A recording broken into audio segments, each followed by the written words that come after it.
Bien, bonjour à toutes et à tous.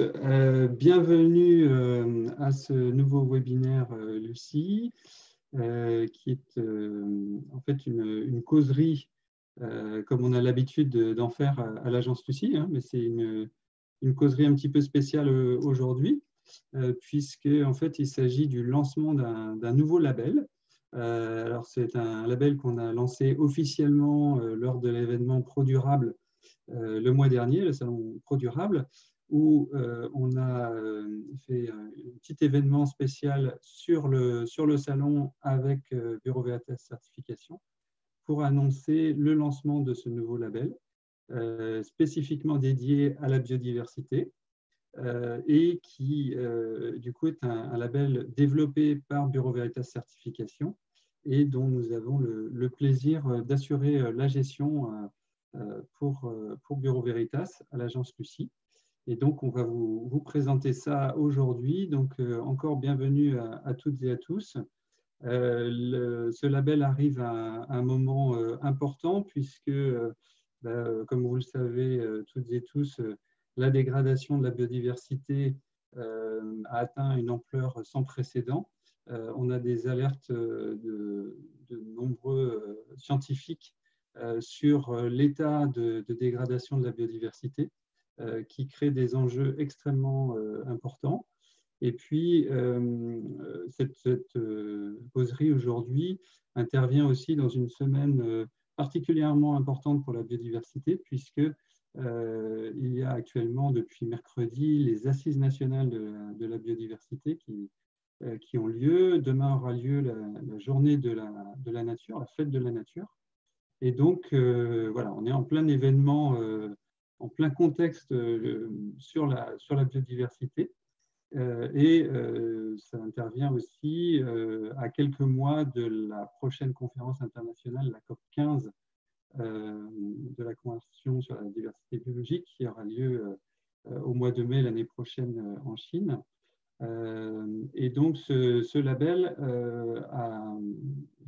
arrive à point nommé pour fournir les moyens aux entreprises et à tout type d'organisation de prendre en main les enjeux de biodiversité pour acquérir une méthodologie pour prendre en main ce sujet et développer des actions et pouvoir les valoriser.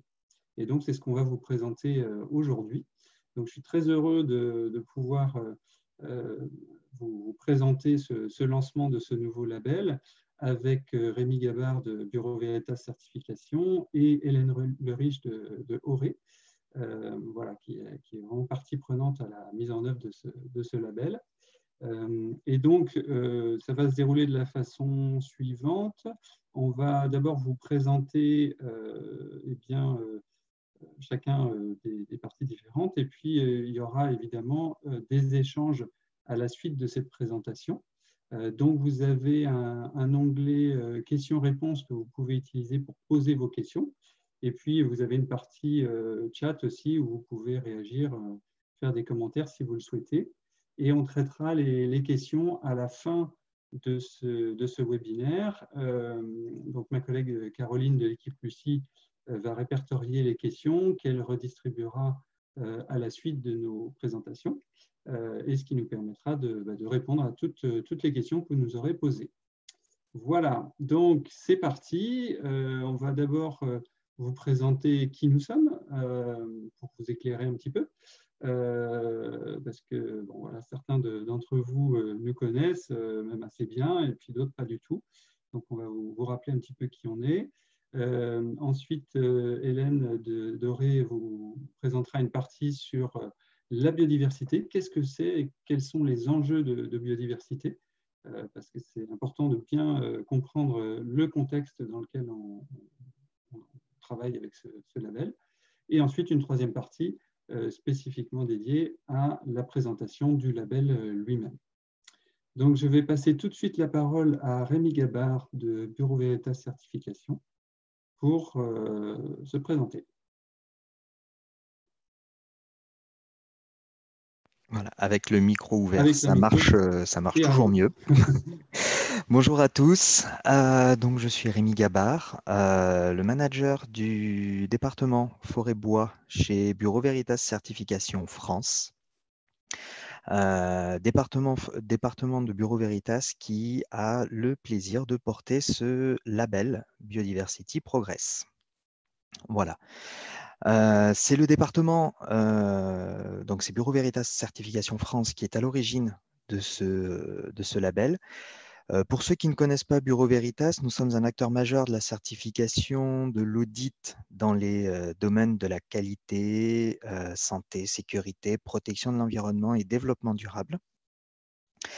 Nous sommes également partenaires de l'agence Lucie pour les labellisations Lucie 26000 et label numérique responsable. Et aujourd'hui, Bureau Veritas, vous l'avez sous les yeux, c'est tout ça. Donc, Bureau Veritas Certification France est une entité du groupe Bureau Veritas qui compte plus de 78 000 collaborateurs, plus de 400 000 clients et 1500 implantations dans 140 pays. Voilà. Donc, Bureau Veritas Certification France, dans tout ça, c'est plus de 42 000 clients sur la France métropolitaine, les DROM et COM également. Un chiffre d'affaires de plus de 65 millions d'euros sur l'année 2019, 450 auditeurs salariés et sous-traitants partout en France et plus de 100 000 missions, alors missions d'audit par an. Notre position étant bien entendu de proposer la plus grande gamme de prestations pour vous donner la meilleure possibilité de valoriser vos activités. Voilà ce que je pouvais dire moi pour présenter très brièvement Bureau Veritas. Très bien, merci beaucoup Rémi. Alors, en ce qui concerne l'agence Lucie, donc moi, je m'appelle Michael Troquet-Gélin, je suis responsable développement de l'agence Lucie, qui est une société, parce que parfois on pense qu'on est une association, mais on est une société. Par contre, on est détenu à 50% par des associations. On est une petite équipe d'une dizaine de personnes, hyper motivées pour défendre la RSE au quotidien. Et donc, on revendique notre côté militant, parce que pour nous, c'est un terme positif, pour défendre la RSE. Et donc, nous, l'agence Lucie, on est surtout connu pour le label Lucie, qui a été le premier label RSE français, créé en 2007. Et l'agence Lucie, elle, a été créée en 2009 pour assurer la gestion et le développement du label. Et aujourd'hui, on a fait beaucoup de chemin et on anime une communauté, la communauté Lucie, qui regroupe toutes les structures qui sont labellisées ou en cours de labellisation sur l'ensemble des solutions que l'on propose. Et donc, ça représente aujourd'hui plus de 700 organisations. Et donc, évidemment, ces 700 organisations, ça comprend en grande majorité la communauté Lucie 26000, les structures qui sont labellisées ou en cours de démarche sur une démarche RSE globale ISO 26000. Également, les structures qui mènent la labellisation Toumaï, qui est un label qu'on a créé l'année dernière, qui est en gros le petit frère de Lucie, qui est un label premier pas en RSE, donc moins impliquant, moins engageant que Lucie 26000. Et puis, on gère aussi des labels pour le compte de tiers, comme le label Envol, par exemple, qui est un petit label environnemental pour des PME de moins de 50 personnes, pour mettre en place un premier système de management environnemental. Ça correspond en gros à la phase 1 de l'ISO 14001. Et c'est une démarche pratique et simple pour des PME et TPE pour mettre en place un premier SME. Et on porte ce label pour le compte de CCI France. On a pris aussi la gestion l'année dernière du label numérique responsable pour le compte de l'INR, l'Institut du numérique responsable, qui, comme son nom l'indique, est un label dédié avec un référentiel spécifique pour gérer ses activités numériques de façon responsable. Et puis, là, à partir d'aujourd'hui, enfin même depuis le mois dernier qu'on l'a lancé officiellement, on porte également le label Biodiversity Progress pour le compte de Bureau Veritas Certification, ce dont nous sommes très fiers. Un petit mot sur ce qu'on appelle notre écosystème, hein, où là on retrouve la plupart de nos parties prenantes, qui sont en fait tous les acteurs partenaires de Lucie, qui nous ont permis aujourd'hui de faire tout ce chemin. Voilà, on n'aurait pas réussi à faire ce que l'on fait aujourd'hui tout seul. Et c'est parce qu'on est avec des acteurs qui ont chacun un rôle spécifique pour nous aider au développement de ces labels et de ces démarches, que l'on réussit aujourd'hui à animer ces démarches et proposer des solutions très concrètes et pratiques aux structures qui souhaitent avancer en RSE. Donc, il y a évidemment sur la gauche les partenaires qui font partie intégrante du process des différents labels que l'on anime, donc avec évidemment le comité de labellisation, un réseau de consultants partenaires aussi qui sont à disposition de toutes les organisations qui mènent ces démarches pour les aider à avancer.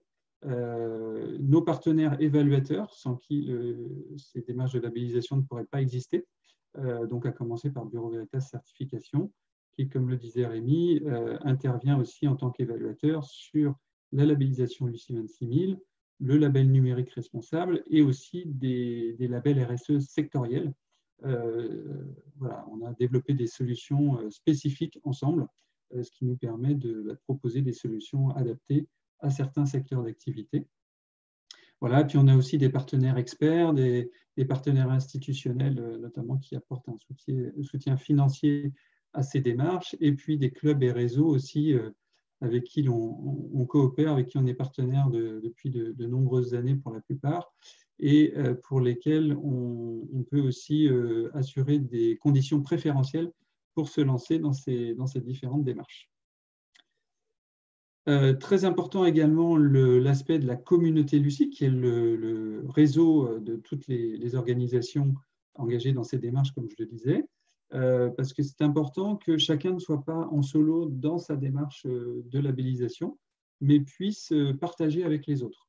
Et donc, nous, on anime cette communauté, on fait en sorte que les gens se rencontrent, partagent les idées, les bonnes pratiques, les retours d'expérience, et aussi puissent échanger sur comment résoudre certaines problématiques, comment lever des freins sur certaines situations. Donc, on organise pas mal d'événements, on fait des ateliers d'intelligence collective, de façon à ce que chacun reparte avec des solutions, des idées, des pistes d'action, et puis des contacts aussi, puisque c'est l'occasion, via la communauté, de développer son réseau d'acteurs responsables, et donc ça peut être aussi l'occasion de trouver des prestataires responsables au sein de la communauté Lucie. Il y a des avantages aussi qui sont accordés entre les membres, donc ça permet de donner l'avantage à d'autres structures qui ont les mêmes valeurs pour contribuer à avancer ensemble. On apporte aussi un appui en termes de communication, parce que c'est très important quand on a un label ou même quand on est en cours de démarche, de pouvoir valoriser tout ce qu'on fait et le valoriser au mieux. Et donc, on a toute une série d'outils qu'on apporte pour appuyer les structures de la communauté pour valoriser au mieux leur démarche. Et puis, on développe aussi des outils. Alors, quand vous voyez les noms écrits à l'écran, vous voyez que chez nous, on aime bien les petits noms sympas parce qu'on aime bien travailler dans la bonne humeur, aussi bien au sein de l'équipe Lucie qu'au sein de la communauté Lucie. Donc, LOL chez Lucie, ça veut dire Lucie Online. Donc, c'est la plateforme en ligne qui permet de gérer toute sa démarche. Et elle est valide pour toute démarche de labellisation qui est entreprise avec Lucie. Et puis également une base de données de bonnes pratiques qui s'appelle Lucifer, avec ce petit nom ironique, comme vous l'avez compris. Et en fait, c'est une base de données qui regroupe énormément de bonnes pratiques sur tout l'ISO 26000, donc sur tous les aspects RSE. Vous pouvez retrouver via cette base des exemples, des idées de bonnes pratiques sur tous les sujets de l'ISO 26000 par secteur d'activité. Et donc, c'est une source extrêmement importante d'idées et de pistes d'action pour alimenter sa propre démarche. Et sur une V2 qui est en cours de préparation, le lien va être également fait avec les ODD, les objectifs du développement durable, de façon à fournir un package complet de bonnes pratiques pour pouvoir construire sa démarche orientée ISO 26000 ou ODD. Voilà, ça permet d'alimenter une démarche RSE complète. Alors maintenant, je vais passer la parole sans plus attendre à Hélène Leriche d'Oré, qui va pouvoir se présenter et vous présenter également la notion de biodiversité et ses enjeux. Bonjour, bonjour à tous. Merci de me donner la parole et désolée d'apparaître par un écran noir, mais j'ai un problème de caméra. L'ordinateur a fatigué à la fin du confinement. Oui, je vais vous parler depuis mon travail chez Oré, où je suis responsable biodiversité économie. Donc, Oré, c'est une association multi-acteurs qui a été créée en 92 au moment de Rio, au moment de ces grandes conventions qui ont essayé d'entraîner les acteurs dans des sujets sur le développement durable. On est ensemble avec à peu près 180 adhérents pour construire une réflexion commune sur les meilleures pratiques environnementales à l'échelle des territoires. On est organisé en 3 pôles, donc biodiversité, économie circulaire avec tout ce que ça comporte, et le reporting RSE et l'ancrage local des entreprises. On essaye de travailler tous ensemble. Sur le pôle biodiversité économie, ça nous permet de partager savoir, expérience, études de cas, outils. Je vous ai mis là le visuel de 2 des guides qu'on a pu faire. Un qui est sur la gestion de la biodiversité par les acteurs, que ce soit de la prise de conscience jusqu'à l'action, avec des retours d'expérience et l'explicitation de toutes les façons dont la biodiversité peut s'inviter dans le quotidien des entreprises et s'invite en fait. Et puis, un sujet qui nous est cher en ce moment, le développement des énergies, et notamment des énergies renouvelables, avec des enjeux biodiversité cachés ou révélés qu'il ne faut pas oublier. Et c'est pour tout ce travail qu'on a été reconnu et désigné par la Convention sur la diversité biologique, donc une des 3 conventions, pour porter l'initiative française au sein d'un réseau de points focaux nationaux qui animent la réflexion des entreprises au sujet de la préservation de la biodiversité, du développement de leurs activités dans ce cadre-là. Parce que l'idée, c'est de construire un chemin vers une réconciliation des activités humaines et des enjeux biodiversité, et ça nous paraît tout à fait possible. Donc, on va commencer par revenir peut-être à la définition de la biodiversité telle que vous la trouvez dans la Convention sur la diversité biologique, donc onusienne. Je veux bien la slide suivante. Mickaël, s'il te plaît. Oui, désolé, ça pas de ne souci. répondait pas tout de suite. Pas de souci. Alors, en général, on va chercher ces références pour définir un mot à la source. Et donc, la source, c'est la Convention sur la diversité biologique, c'est Rio en 92, qui nous faisait valoir que c'était la variabilité des organismes vivants de toutes origines, y compris entre autres les écosystèmes terrestres, marins et autres écosystèmes aquatiques qui peuvent nous paraître parfois un peu lointains de notre quotidien et qui sont pourtant fondamentaux. Et puis les complexes écologiques dont ils font partie, donc ça comprend la diversité au sein des espèces, entre les espèces et celle des écosystèmes. Je me suis permis de vous rajouter un lien vers des documents de la CDB qui sont en français, qui sont très très bien expliqués, très explicites. Cette convention existe depuis 92 et on a régulièrement des COP. Vous connaissez les COP climat parce qu'on en a beaucoup parlé, surtout la COP 21 parce qu'elle s'est passée à Paris. Vous avez aussi des COP pour la Convention sur la diversité biologique. Il devait y en avoir une en fin d'année en Chine, à Kunming. Elle est repoussée, vous imaginez bien, à l'année prochaine. Mais c'est tout le cadrage international qui est posé dans ces conférences des parties. Et c'est sur ce cadrage international que s'adossent après les pays pour définir leur stratégie nationale biodiversité. Donc, c'est important de l'avoir en tête parce que ça peut vous concerner au premier chef et puis de comprendre finalement dans quel cadre vous vous placez et comment vous pouvez y participer surtout. En sachant que le monde vivant, il est divers à tous les niveaux. Donc, je vous ai remis là la diversité à différentes échelles, mais on va passer à la slide suivante pour peut-être vous l'illustrer Plus concrètement, donc merci, on parle de variabilité des organismes vivants. Au sein des espèces, voilà, les deux frères ne seront pas les mêmes. Donc au sein de l'espèce humaine comme des autres espèces, il y a une diversité. Il y a évidemment une diversité entre les espèces. Un flamant rose n'est pas une vigne ni une vache. Il y a une diversité entre les écosystèmes et vous voyez que je me suis permis de mettre aussi les écosystèmes villes, c'est-à-dire que toute cette planète qui est occupée dessine des possibles pour le vivant, y compris les milieux très, très anthropisés. Et ce qui nous paraît important chez Auré, parce que le groupe de travail dont je m'occupe aujourd'hui a été initié par Jacques Weber, anthropologue économiste qui dirigeait à l'époque l'Institut français de la biodiversité, qui est aujourd'hui la FRB, Fondation de recherche sur la biodiversité, avec Sylvie Bénard, qui était présidente d'Auré à l'époque, c'était de faire valoir que on parle peut-être d'espèces, on parle peut-être d'écosystèmes, mais en fait, on parle de dynamique. On parle de dynamique des interactions. Et ça permet peut-être de définir la biodiversité autrement, c'est-à-dire de parler de multiplicité des interactions entre organismes dans des milieux en changement.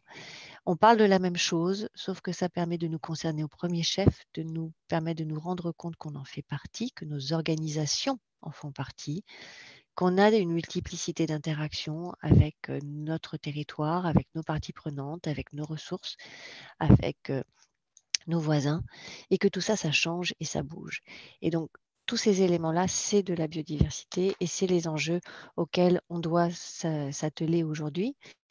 Et donc, en 2005, donc la slide suivante, s'il te plaît, Michael. En 2005, il y a eu un gros travail international scientifique qui a permis peut-être de concerner un peu plus les êtres humains sur ces sujets-là, pour faire valoir qu'on parle aussi de services écosystémiques. Donc, vous voyez le schéma qui est présenté par Millennium Ecosystem Assessment, que ce soit à l'échelle locale, régionale ou globale, donc la Terre, le bien-être humain, qui est en bonne place en haut à gauche de ce schéma, qui nous permet d'avoir une vie agréable, une bonne santé, des bonnes conditions et relations sociales, une sécurité, une liberté d'action, sont en lien avec des facteurs indirects de changement, combien nous sommes à partager cette planète et la façon dont on se donne des règles de vie, des facteurs directs de changement, qui est comment on occupe l'espace, comment on s'adapte par nos technologies, et puis surtout comment on s'adapte par rapport à notre environnement, notamment le changement climatique. Et finalement, la pierre angulaire de tout ça, ce sont les services écosystémiques que l'on prélève dans ce monde vivant qu'on a appelé biodiversité depuis 92, mais on parle de nature avant, on parle de monde vivant en général de toute façon, parce que là, je vous ai mis, c'est peut-être un peu tôt à 9h30, mais voilà, je vous ai mis ce qui sera peut-être votre déjeuner. Et derrière votre assiette, vous n'avez que du monde vivant. Et ce monde vivant, en fait, il est dans un paysage, il est en lien avec des activités humaines. La pollinisation, ce seront les abeilles qui le feront, ou alors ce seront des humains. Ça ne fera pas la même chose sur le plan économique. La vache, elle sera dans son champ ou elle sera dans une étable nourrie par du soja transgénique qui arrivera d'Amérique latine. Ça ne fera pas non plus le même paysage sur la planète. Donc, les services écosystémiques sont une façon finalement de nous concerner sur ces sujets-là et de nous rappeler ce lien vital qu'on a au monde vivant. C'est aussi un élément de langage qui a été repris par le bilan qu'a fait ce qui est aujourd'hui la plateforme équivalente du GIEC, mais pour la biodiversité, qui s'appelle l'IBES. Et donc, l'IBES nous donne des chiffres, comme d'autres. D'ailleurs, tu peux passer à la slide suivante, peut-être, s'il te plaît. Merci. Donc, cette biodiversité qui nous est vitale, qui nous permet de respirer, parce que dernière nouvelle, l'oxygène qu'on respire, c'est quand même le déchet de la photosynthèse des plantes, donc ça tombe bien, que nous mangeons, que nous buvons, qui nous habille, qui nous soigne. Globalement, si on veut des chiffres pour marquer les esprits, pour peut-être concerner vos collègues ou vos supérieurs, c'est 99% de l'alimentation qui est faite de composants naturels. Avant, je pense que c'était 100%, mais bon. La proportion de médicaments anticancéreux inspirés par la nature est énorme, parce qu'en effet, la nature est une source d'inspiration. La façon dont le vivant a su coévoluer et s'adapter au fur et à mesure des contraintes nous donne aussi une manne fantastique d'innovation et d'inspiration. Et tout cela, eh bien, pourtant, on est en train de la voir s'effondrer sous nos pieds. Donc, on parle de 6e extinction de masse du vivant. La 5e, c'était les dinosaures, mais il faut se rendre compte que c'est pire encore que les dinosaures, si je puis dire. Là, ça s'effondre. C'est pas une érosion, c'est vraiment un rythme qu'on n'a jamais connu. Et le problème, c'est que ceux qui vont s'adapter le plus vite, ce seront les micro-organismes, les virus que vous connaissez bien ces derniers temps, mais peut-être pas la biodiversité dont on a besoin, peut-être pas celle à laquelle on est attaché. Donc aujourd'hui, il y a 1 million d'espèces animales et végétales qui sont en danger d'extinction. C'est donc cette plateforme qui nous le dit. 75% du milieu terrestre est sévèrement altéré. Ça tombe mal, c'est quand même celui sur lequel on est. Donc, c'est une énorme proportion. Et 50% du récif corallien a disparu depuis 70. C'était l'année de ma naissance. C'est un peu triste de se dire que la moitié du corail a disparu. Ça peut paraître loin, le corail. C'est fondamental pour les écosystèmes marins. Et les écosystèmes marins sont fondamentaux pour les écosystèmes terrestres, y compris au niveau climatique. Ils participent de la création des nuages, ils participent des courants. Donc, on est parfois un peu très terrien, très terrestre, en oubliant ce monde marin qui nous est vital, même si on est loin des côtes, et qui est en danger aujourd'hui. Et c'est ce qu'on a essayé d'expliquer dans un de nos derniers documents. Tu peux passer à la slide suivante. C'est qu'aujourd'hui, oui, merci. C'est qu'aujourd'hui, il faut prendre conscience que nos sociétés humaines sont finalement enchâssées entre les enjeux biodiversité et les enjeux climat.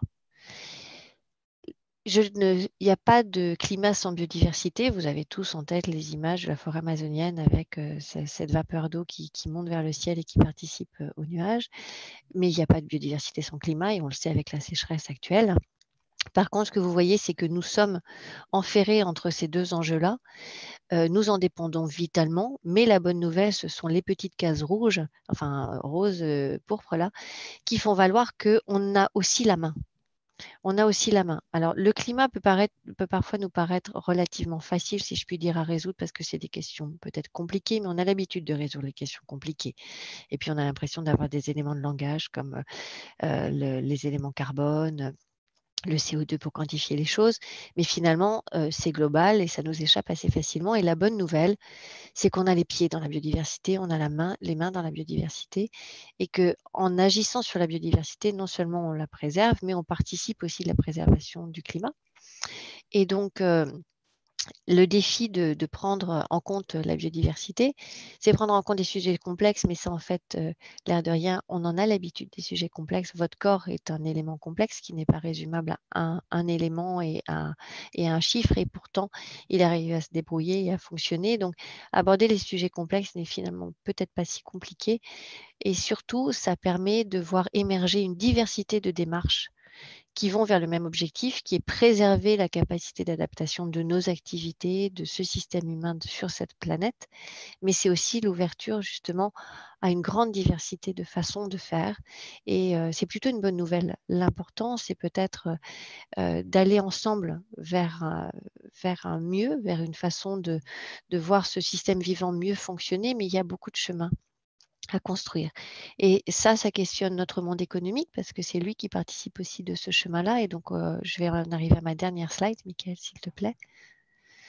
C'est que le lien entre économie et biodiversité, il est flagrant quand on voit les services issus de la nature, les services écosystémiques, quand on se rend compte aussi de la perte que la biodiversité inflige à notre système économique. Alors, les chiffres permettent parfois d'alerter. Donc, 7% du PIB mondial en 2050, c'est le coût que pourrait atteindre la dégradation des services rendus par la nature. Selon le rapport de Pavan Sukhdev qui est publié en 2009, pour vous faire une référence, c'est un peu l'équivalent de ce qu'avait fait Nicolas Stern pour le climat quand il avait évalué le prix de la non-action face au changement climatique. C'est le même travail qu'a réalisé Pavan Sukhdev. De la même façon, les baisses dont je vous parlais, 23%, c'est la réduction de la productivité de l'ensemble de la surface terrestre mondiale du fait de la dégradation des sols, parce que les sols nous filent sous les doigts, nous filent sous les pieds, disparaissent, sont en train de mourir, sont artificialisés ou sont complètement exsangues de vie. Et aux dernières nouvelles, pour produire de l'alimentation, pour permettre aussi d'absorber les crues et les événements climatiques. On a besoin de sol et de sols bien vivants, donc c'est un enjeu qui concerne tout le monde. Et en cette actualité sur les néonicotinoïdes, ne pas oublier que l'activité pollinisatrice des insectes, c'est quand même un gros chiffre et c'est 9,5% de la valeur de l'ensemble de la production alimentaire mondiale. Donc au final, il me semble que ce qu'il faut retenir, c'est que les enjeux sont énormes et qu'en même temps, on a la main pour y participer, pour les relever. Ça nous concerne tous. Et ce que je trouve important, c'est de développer des démarches. La multiplicité des démarches permet d'aller vers un même objectif avec chacun ce qu'on est, ce qu'on fait. Et c'est ce que je trouve intéressant dans le label qui va vous être présenté. Et c'est pour ça que j'ai tenu à participer au séminaire de ce matin pour l'accompagner. Voilà. Merci beaucoup. Merci beaucoup, Hélène. Alors, je vais laisser la main à Rémi Gabard qui va vous présenter le label Biodiversity Progress. Donc, ce label Biodiversity Progress, pourquoi Bureau Veritas l'a développé?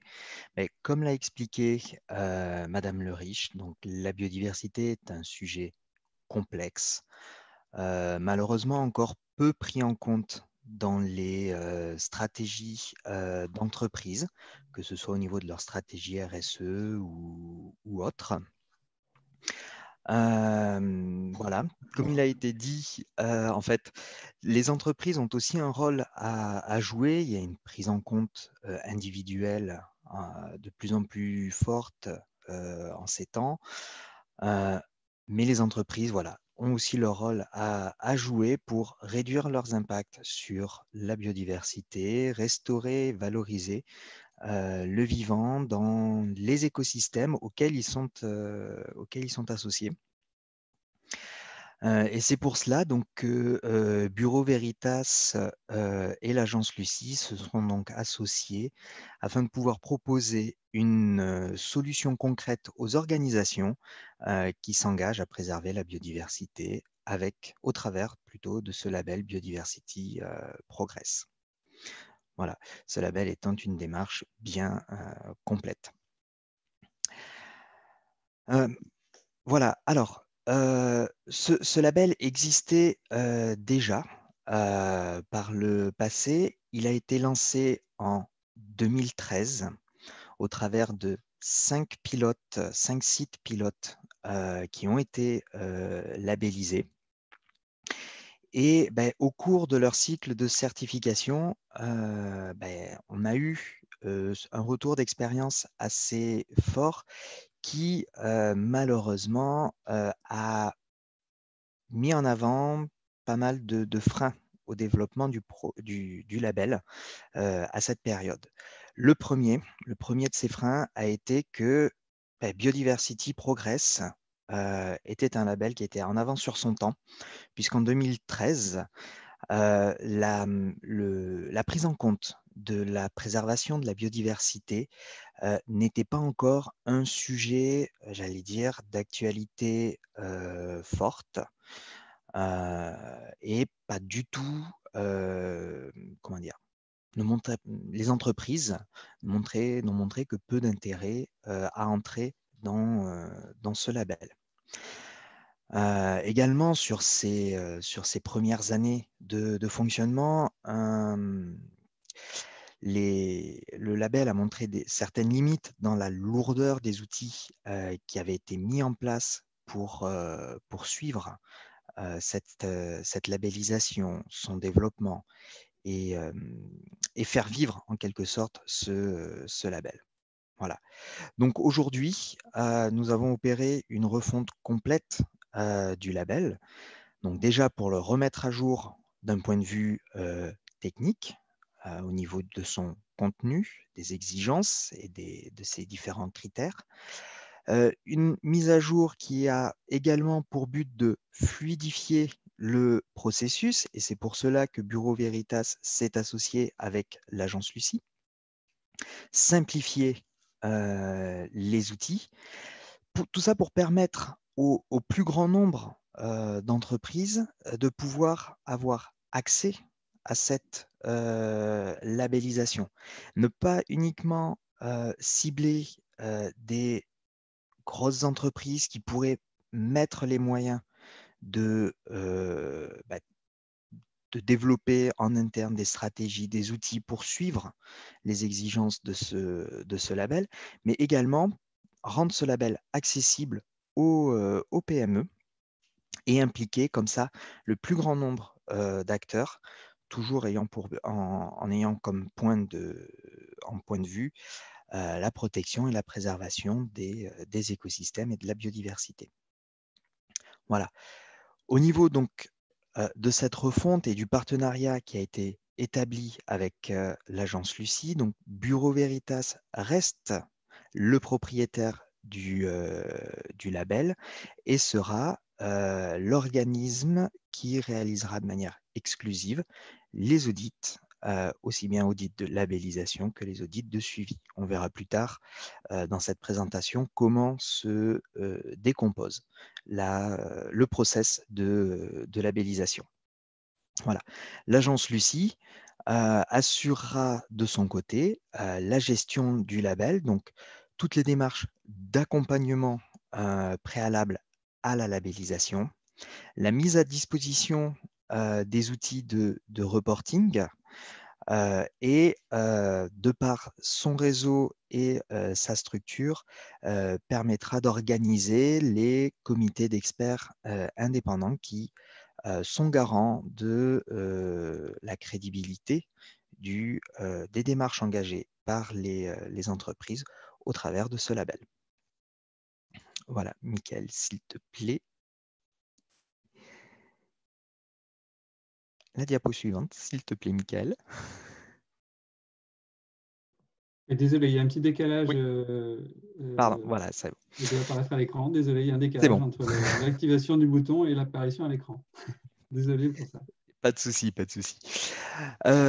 Donc, ce label, pour le présenter, donc c'est une démarche globale en faveur de la biodiversité.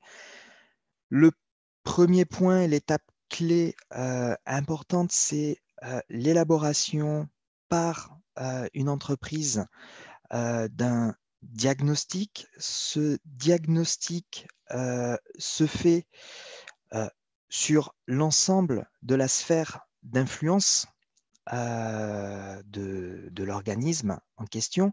Donc, vous avez une représentation de ce que peut être une sphère d'influence. Donc, c'est la prise en compte, bien entendu, de son aspect, sa position géographique et le positionnement même de l'entreprise, mais c'est aussi la prise en compte des prestataires, fournisseurs, collectivités, tous les intervenants, les clients et autres, tous les intervenants, toutes les parties prenantes qui ont des intérêts et des liens avec l'organisme en question. Voilà. Une fois ce diagnostic effectué, donc l'entreprise mettra en œuvre et définira un plan d'action continu.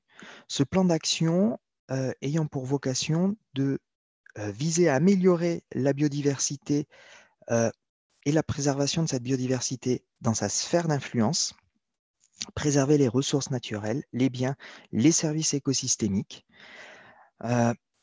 Et une fois que tout cela est mis en place, donc les objectifs de l'entreprise seront définis. Et alors, au cours et au travers de la labellisation, l'entreprise sera évaluée régulièrement pour montrer qu'elle continue d'avancer et qu'elle respecte le plan d'action qu'elle a défini. Et c'est là tout l'intérêt de ce label. C'est de pouvoir faire reconnaître par une tierce partie les efforts accomplis par une entreprise au travers donc, du label et donc faire reconnaître et faire valider ces efforts au travers d'un comité d'experts indépendants.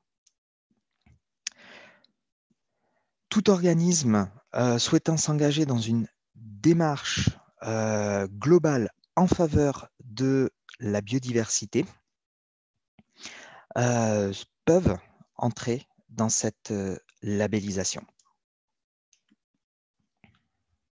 Voilà. Michael, je te laisse passer à la diapositive suivante et présenter donc la structuration. Juste rapidement, on a une petite question qui est en lien avec la dernière phrase que vous avez dit, Rémi. Donc, ça précise bien que toute organisation peut candidater au label.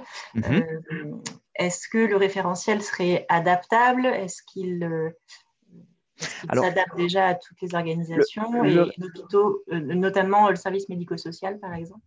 Tout à fait. Non, le référentiel s'adapte vraiment à tout type d'entreprise et à tout type d'activité. On n'a pas défini des exigences qui sont propres à un secteur d'activité en oubliant les autres. C'est vraiment des critères et des aspects très, on va dire, génériques sur des domaines. Et en fait, c'est au travers du diagnostic qui est fait par l'entreprise que, on va dire, les indicateurs vont se mettre en place. C'est des thématiques, le référentiel contient des thématiques auxquelles doivent répondre les entreprises. Voilà. Et ça sera vraiment à chaque fois du spécifique, propre à l'entreprise et à son environnement.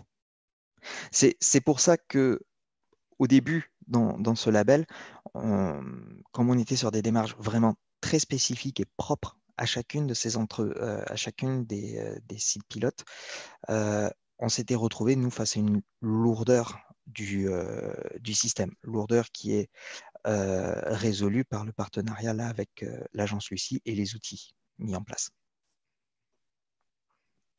Merci beaucoup. Voilà, j'espère avoir pu répondre à la question. Oui, il y en a d'autres, on les posera à la fin, oui. Ce sera plus simple. J'en prends connaissance. Très bien. Merci beaucoup, Rémi. Alors, effectivement, c'est ouvert à tout type d'organisation. À noter d'ailleurs que le terme qui est utilisé dans le référentiel et qui est utilisé sur ces slides est organisme, ce qui est d'ailleurs intéressant d'utiliser comme terme en ce qui concerne la biodiversité. Donc, l'organisme ici se référant en fait à l'organisation, entreprise ou tout autre type d'organisation. Il n'y a pas de limite au type d'organisation qui peut entreprendre la démarche. Alors, je vais vous expliquer un petit peu, je vais vous présenter un petit peu le process de labellisation. Quelles sont les différentes étapes en fait, pour se labelliser. En fait, le processus de labellisation est aligné sur celui de la labellisation Lucie 26000 et également celui de la labellisation numérique responsable pour ceux qui connaissent. Donc, c'est un processus qui commence par une formation. Le principe, c'est de vous apporter toute la matière, toute la connaissance et les outils pour pouvoir réaliser la démarche. Donc là, il y a à la fois une montée en compétences sur le sujet, en s'assurant que eh bien, ceux qui ont déjà des connaissances sur le sujet de la biodiversité ou qui ont déjà commencé à travailler sur le sujet, et également des organisations qui ne sont pas familières avec cette notion, eh bien, on puisse uniformiser un petit peu le niveau de connaissance. Et en fait, on présente tous les outils qui vont servir à mener la démarche, notamment des outils de diagnostic, d'identification et de hiérarchisation de ces parties prenantes qui font partie du travail à réaliser. Et c'est une formation qui alterne théorie et pratique. En fait, tout ce qu'on vous montre, tout ce qu'on vous explique pendant la formation, vous le mettez en application sur un cas fictif d'entreprise, de façon à eh bien, faire un exercice pratique du travail qui vous est demandé pour la suite du processus. Alors, une fois que vous avez suivi cette formation, eh bien, là, c'est le plus gros du travail à réaliser par vous en tant que organisation ou organisme qui est en train de mener la démarche, ce qu'on appelle un diagnostic et une mise en œuvre stratégique. C'est-à-dire qu'il va falloir faire un autodiagnostic interne pour faire le bilan, un état des lieux en fait, de votre situation au regard de la thématique biodiversité. Donc, il va s'agir de regarder ce qui est en place dans votre organisation en termes d'activité, de déterminer le périmètre de labellisation qui est pertinent pour la labellisation Biodiversity Progress, également d'identifier par vos activités les impacts qui sont, on va dire, incompressibles, c'est-à-dire que votre activité génère des impacts et donc il faut pouvoir en prendre conscience, les identifier. Il y a également un diagnostic sur ce qu'on appelle le contexte opérationnel, comment le sujet est intégré à ce stade dans votre organisme, voilà, comment c'est géré au niveau du management, comment c'est inscrit dans la stratégie. Et puis également un diagnostic écologique, où là, il va s'agir de faire un état des lieux sur le sujet, sur le cœur du sujet, et notamment de déterminer son niveau de dépendance vis-à-vis de la biodiversité et identifier vos impacts sur la biodiversité, que ce soit impact négatif et également impact positif. Et puis également un diagnostic des risques et des opportunités qui sont liés. Et puis enfin, déterminer à partir de ce diagnostic général de l'état des lieux qui a été fait, quel est le potentiel d'action. Donc en fait, le but de cette étape, c'est de faire un état des lieux et de permettre de vous mettre à niveau pour atteindre les critères minimaux de labellisation qui sont exigés dans le référentiel et que Rémi va pouvoir vous détailler après.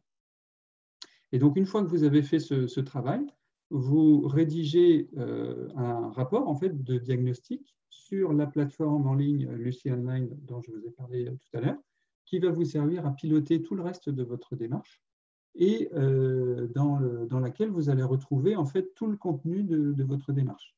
Donc là, vous aurez un rapport complet d'auto-évaluation qui sera présent dans Lucie Online et que vous pourrez déjà utiliser pour vous. Ça vous permettra déjà d'avoir une bonne visibilité sur l'état des lieux de façon structurée suivant le référentiel, mais aussi de pouvoir utiliser, par exemple, certains éléments, d'aller piocher, entre guillemets, la matière dont vous avez besoin, si vous devez, par exemple, répondre à des donneurs d'ordre ou pouvoir faire une communication interne ou externe.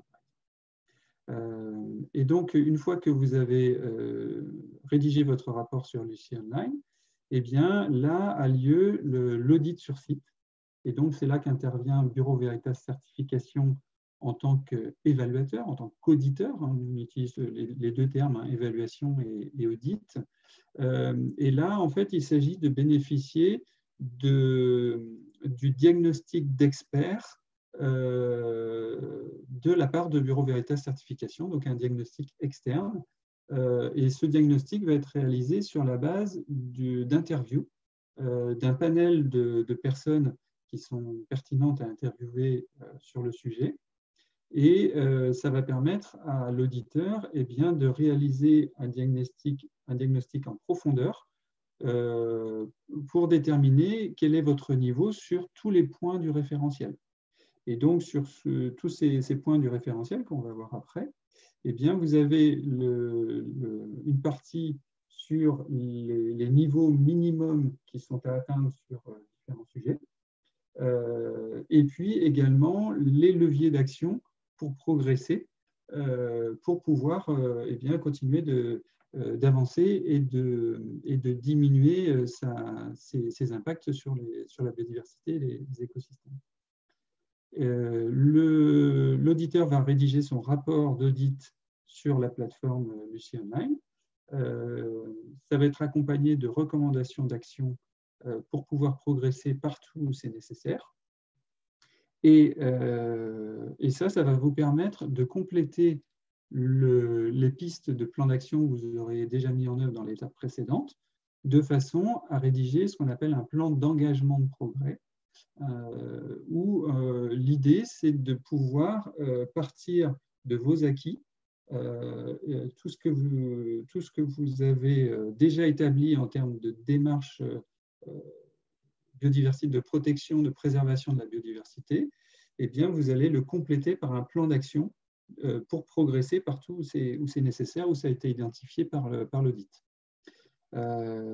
Et donc, c'est ce tout, c'est-à-dire le rapport d'évaluation et votre plan d'action de progrès, qui vont passer devant un comité de labellisation qui est composé non pas de gens de l'agence Lucie ni de Bureau Veritas, mais d'experts indépendants qui sont extérieurs à l'agence Lucie et à Bureau Veritas et qui vont eh bien, étudier le dossier. Donc, ce sont des gens qui ne représentent pas l'organisation pour laquelle ils travaillent, c'est-à-dire qu'ils agissent à titre individuel et de façon bénévole, ce qui leur permet de vraiment rester impartiaux dans leurs décisions.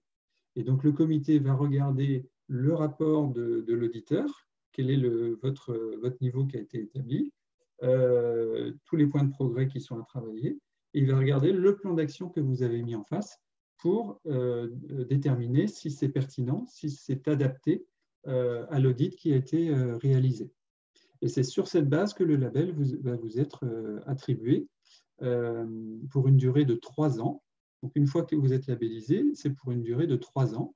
Mais par contre, quand vous êtes labellisé au départ, vous n'avez pas encore commencé la mise en œuvre de votre plan d'action de progrès.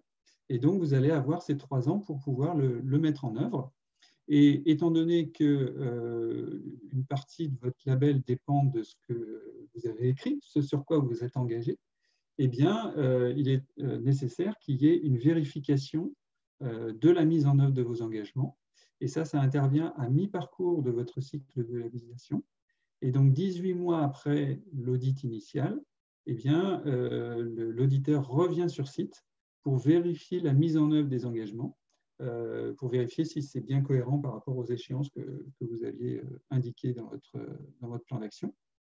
Il va rédiger son rapport sur la plateforme Lucie Online et ça va passer en comité de labellisation de suivi qui va prendre acte des résultats. Et si le comité établit que vous avez suffisamment progressé par rapport à ce que vous aviez prévu, eh bien, le label vous est confirmé jusqu'à la fin des 3 ans. Par contre, s'il y a un constat que vous ne respectez pas vos engagements, eh bien là, il y a un risque de retrait du label. Et donc, votre label, si vous êtes confirmé, est valide jusqu'à la fin du cycle de 3 ans. Une indication importante, c'est que entre le début du process, au moment où vous rentrez dans la démarche, et le moment où vous passez en comité de labellisation, il faut compter à peu près 8 à 12 mois. Là, on est en train de lancer le label, hein, donc on va voir à l'expérience ce que ça va donner. Mais étant donné que le process est identique à celui qu'on a sur d'autres labels, par expérience, la moyenne, c'est à peu près entre une petite année, on va dire, pour mener la préparation jusqu'au passage en comité de labellisation. Et puis ensuite, donc, le label est valide 3 ans. Et à la fin des 3 ans, eh bien, si vous restez dans la démarche, il y a un renouvellement. C'est-à-dire que vous arrivez au bout des 3 ans, il y a un renouvellement qui est tacite. Et si vous souhaitez arrêter, il faut juste nous prévenir 3 mois auparavant. Mais sinon, vous continuez la démarche et vous repartez sur un nouveau cycle où vous allez avoir les mêmes étapes, sauf que vous n'aurez plus la formation, mais vous aurez une mise à jour de votre autodiagnostic à réaliser. Ensuite, il y aura de nouveau un audit global sur site et vous devrez reprendre des engagements à 3 ans sur la base de cet audit actualisé, passage en comité de labellisation et puis vérification de la mise en œuvre de vos engagements au bout de 18 mois. Voilà, pour ceux qui connaissent déjà la labellisation Lucie 26000, vous êtes familier avec ce process. Et donc, il faut comprendre 2 choses. C'est que, premièrement, il y a une séparation des pouvoirs. Ça, c'est un critère très important pour nous en termes d'éthique du label. C'est que le label n'est pas attribué par ceux qui facturent la démarche, en gros. et chacun a son rôle. Nous, l'agence Lucie, on a le rôle de vous donner toute la matière nécessaire au départ, et puis ensuite de coordonner toutes les étapes du process avec les différents acteurs du label, d'être en lien avec vous à chaque fois que vous en avez besoin, et puis d'animer la communauté Lucie. Bureau Veritas Certification joue son rôle d'auditeur externe pour poser son diagnostic externe et vérifier la mise en œuvre 18 mois après du plan d'action. Et le comité de labellisation, lui, est là pour décider en toute indépendance si vous accorde le label et si vous le maintient 18 mois après. Autre aspect important, c'est que c'est un label de progrès. Donc, comme les autres labels, Lucie 26000 ou LNR, l'idée, ce n'est surtout pas de sanctionner, mais c'est de vous aider à progresser. Donc, l'idée, c'est de faire un diagnostic en toute transparence, de mesurer quel est l'état des lieux, d'où vous partez, et à partir de là, on regarde tous les leviers de progrès à exploiter, et on vous accompagne, on vous aide pour trouver tous les leviers de progrès qui sont nécessaires. Et donc, ce que le label va valoriser, c'est non seulement votre niveau au départ quand vous êtes labellisé, mais surtout le fait de progresser. Si on prend une image, en fait, on ne va pas vous demander d'arriver sur la plus haute marche de l'escalier, mais on va plutôt vous aider à monter les marches au fur et à mesure où vous êtes en capacité de le faire, puisque chacun progresse à son rythme. Voilà, donc ça, c'est une notion vraiment importante. Et donc, ce qu'il faut bien comprendre, c'est que c'est non seulement un label, quand on pense label, on pense au logo qu'on va afficher, ça, c'est quelque chose de très important, mais c'est avant tout une démarche, une méthodologie, un accompagnement pour pouvoir avancer et vous donner les moyens d'identifier toutes les actions à réaliser et vous donner les outils pour le faire. Et donc, une dernière précision sur ce process, c'est qu'il y a un réseau de consultants partenaires de l'agence Lucie qui sont experts du sujet. Ce réseau est en cours de développement puisqu'on est en train de lancer le label. Et donc, les consultants experts qui vont pouvoir vous accompagner sont extérieurs à l'agence Lucie et ils vont pouvoir vous fournir un accompagnement à la carte en fonction de vos besoins. Mais vous pouvez aussi, bien évidemment, utiliser vos propres ressources internes si vous avez des experts en biodiversité dans votre organisation. C'est vous qui choisissez de faire appel à un consultant externe pour vous aider dans tout ce process ou non. Voilà, je vais repasser la main à Rémi pour vous parler du référentiel. Tout à fait. Alors, hop, je réapparais. Voilà, j'espère pas trop dans l'ombre. Le label Biodiversity Progress donc, est articulé autour de 6 grandes thématiques. Thématiques qu'il faudra donc considérer au moment du diagnostic, mais qui seront aussi du coup considérées et évaluées au moment des audits, des différents audits. Donc ces thématiques sont les suivantes: l'engagement et le management vis-à-vis de la biodiversité, donc engagement pris par l'organisme, la connaissance de l'organisme et sa vision sur la biodiversité, la sensibilisation donc en interne au niveau des collaborateurs de l'organisme et sur la communication, les actions bien entendu sur la préservation et le respect de cette biodiversité, donc là on est vraiment sur le concret, la réduction de l'impact des activités de l'organisme sur la biodiversité, l'intégration des parties prenantes donc internes et externes, comme on l'a pu le voir dans la sphère d'influence, et donc toute la communication et l'influence externe donc de l'organisme voilà, sur sa démarche. Donc, dans le détail sur la diapositive suivante, voilà, merci Mickaël, on reprend le détail, donc derrière ces grands titres, derrière ces grandes thématiques, le détail des différentes thématiques, donc sur l'engagement à proprement parler, l'état des lieux, les connaissances de l'organisme sur la biodiversité, la prise de conscience donc, des interactions que peut avoir un organisme, donc une entreprise, sur son milieu environnant. Toute la communication donc, interne et externe, et la partie la plus importante, donc la thématique numéro 4, sans rentrer non plus dans le détail des exigences, les actions qui sont mises en œuvre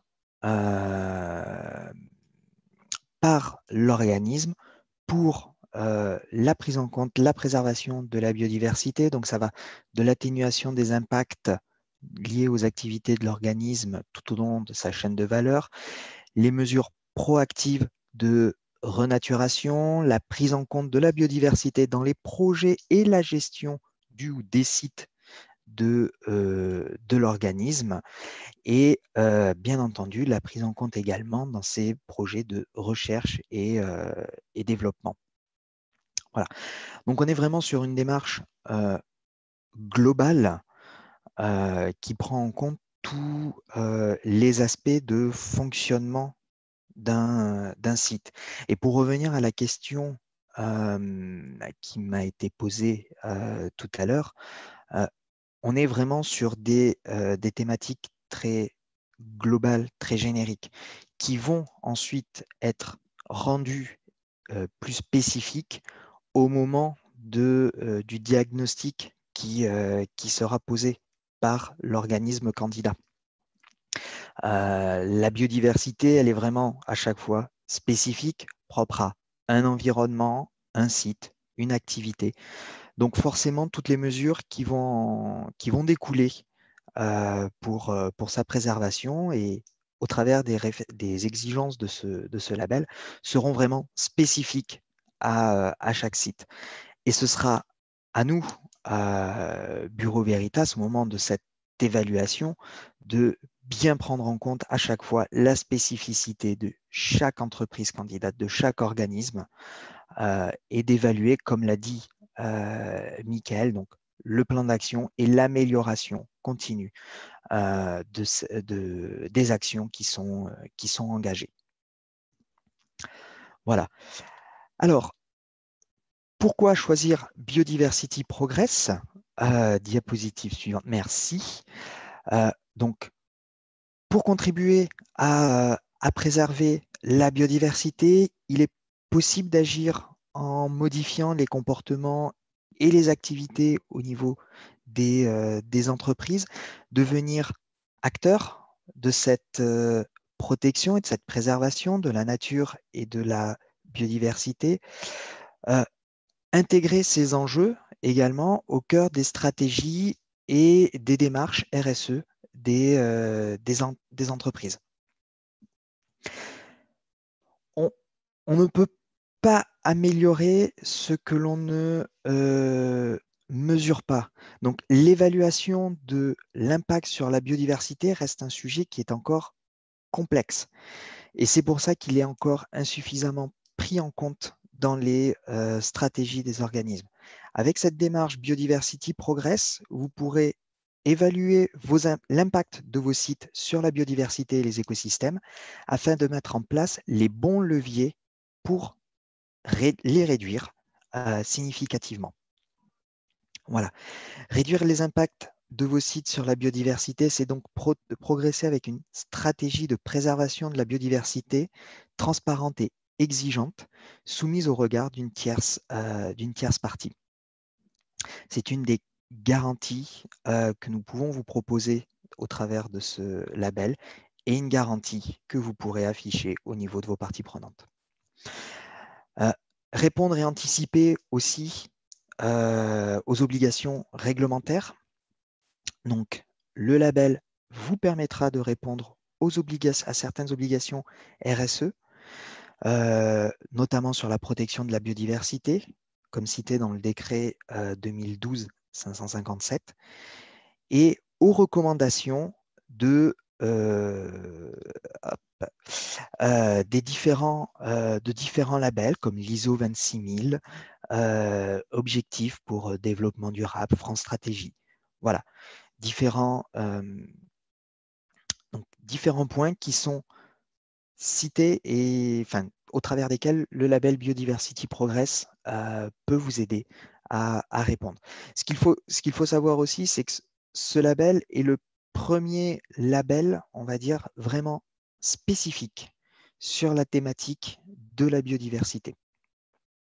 Voilà, c'est le seul aujourd'hui à proposer ce focus sur la biodiversité et ne pas en avoir juste une approche très, très globale et générique dont la biodiversité est un des éléments.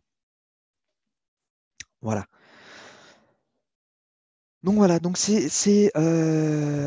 voilà comment on peut présenter, on va dire, assez, on va dire de manière globale, ce label Biodiversity Progress. Je vais rappeler donc les étapes, si vous êtes prêts à vous engager dans cette démarche pour préserver la biodiversité, les différentes étapes d'obtention du label. Donc, étape menée conjointement avec l'agence Lucie et Bureau Veritas, voilà, pour obtenir et maintenir cette labellisation. Voilà, Michael. Merci beaucoup, Rémi. Effectivement, ça nous a paru intéressant de vous rappeler le process. C'est le même slide qu'auparavant, mais pour le remettre en tête. Alors, on va, avant de passer aux questions-réponses, il y en a peut-être sur ce sujet-là, mais ce qui est important de préciser, il me semble, c'est qu'il existe déjà beaucoup de démarches pour prendre en main la biodiversité, notamment des outils de mesure d'impact et parfois aussi des outils de mesure de dépendance et d'impact à la biodiversité. Il faut savoir que dans le cadre de ce label, toutes ces démarches peuvent être directement intégrées. C'est-à-dire que, par exemple, si vous avez utilisé un outil comme l'ESR, par exemple, qui est un outil de mesure de ces dépendances et impacts à la biodiversité, eh bien, vous pouvez intégrer ça directement dans la démarche. C'est pris en compte. Non seulement vous le prenez en compte puisque vous avez déjà fait une bonne partie du travail d'autodiagnostic si vous avez fait ce travail-là, et c'est pris en compte aussi lors de l'audit de certification. Même chose sur des outils, d'autres outils qui existent, comme le Global Biodiversity Score, par exemple, qui est un outil de mesure d'impact, ou tout ce qui est mené par le programme Entreprises engagées pour la nature, Act for Nature. Voilà, tous ces programmes, toutes ces démarches peuvent être intégrées. Tout ça, c'est de l'acquis. Et en fait, vous pouvez intégrer ça dans votre démarche et continuer à assurer la continuité de ça via la démarche de labellisation, ce qui vous permettra d'avoir une attestation externe, d'un tiers externe qui peut intégrer cette mesure dans votre démarche globale, et ce qui vous permet ensuite de la valoriser et d'être d'autant mieux outillé pour progresser par la suite. Voilà, on va, avant de passer aux questions-réponses, juste de toute façon, vous aurez accès à ce support qui vous sera envoyé par la suite avec le replay de ce webinaire. Vous avez ici les contacts de l'agence Lucie. Donc, on est au sein de l'agence Lucie répartis par région. Sachant que voilà, on est interchangeable, si jamais vous n'arrivez pas à joindre une personne, il n'y a pas de souci. Elles sont indiquées sur ce slide. Et puis aussi, vous avez la personne de contact chez Bureau Veritas Certification pour ce label, Yann Olivier, qui ne pouvait malheureusement pas être avec nous aujourd'hui puisqu'il est, lui, en pleine nature. Je crois qu'il est en forêt aujourd'hui pour un audit. Exactement. Il réalise actuellement des audits de gestion forestière, certification de gestion forestière. Voilà, Donc tout à voilà, il fait. a le plaisir d'être en extérieur. Et puis, vous avez également le lien vers le site dédié à ce label. Voilà, le site label-biodiversity Progress. Vous pouvez le retrouver via le site de l'agence Lucie. Et donc, sur le site de l'agence Lucie, vous retrouvez l'ensemble des démarches que l'on anime. Voilà, donc on va passer sans plus attendre aux questions-réponses. J'ai cru voir, Caroline, qu'il y en avait un certain nombre. Et juste une petite précision, Hélène devant nous quitter sans trop tarder, je crois.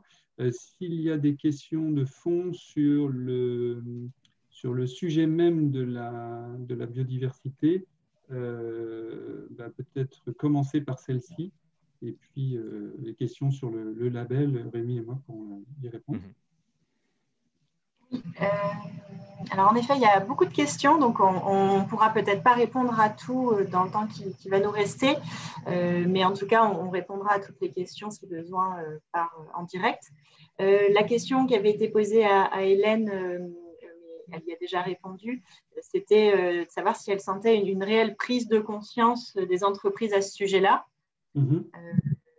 ou alors voilà, qui ont commencé peut-être des débuts d'action, ou alors est-ce qu'on en est encore à la phase de sensibilisation? Hélène répondait en direct qu'il y a en effet plusieurs entreprises qui ont déjà fait des choses intéressantes, encourageantes, inspirantes.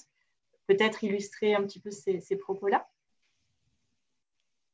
Oui, alors en général, elles le font savoir elles-mêmes. C'est vrai qu'il faut se rendre compte que ça fait depuis 2010 que la stratégie nationale biodiversité essaye d'encourager les entreprises à s'engager à faire des choses en termes de biodiversité. Donc, il y avait un premier dispositif qui était acteur engagé. Il y en a un nouveau qui a émergé suite à la création de l'AFB puis de l'OFB. Donc, j'ai vu que dans le chat, il y avait des gens qui faisaient référence. En effet, l'Office français de la biodiversité porte pour le ministère le nouveau dispositif qui s'appelle Entreprises engagées pour la nature, Act for Nature France, parce que ça a repris une initiative à laquelle on avait participé, qui s'était mise en place spontanément avec les acteurs du sujet, entreprises, associatifs et référents scientifiques. C'est une entreprise engagée pour la nature, Act for Nature France, est un programme d'une initiative globale du ministère qui pousse les territoires avec territoires engagés pour la nature et les partenaires, les têtes de réseau avec partenaires engagés pour la nature, à montrer qu'ils s'engagent sur la biodiversité. C'est un dispositif qui est un peu qui démarre et qui, lui, propose des engagements sur 4 ans et de choisir un minimum 2 actions, dont une qui touche le corps de métier. Mais je dirais que les uns les autres y mettent ce qu'ils veulent, comment ils le sentent. Et il y a une évaluation au bout de 2 ans et c'est une reconnaissance de l'État. Ce n'est pas un label.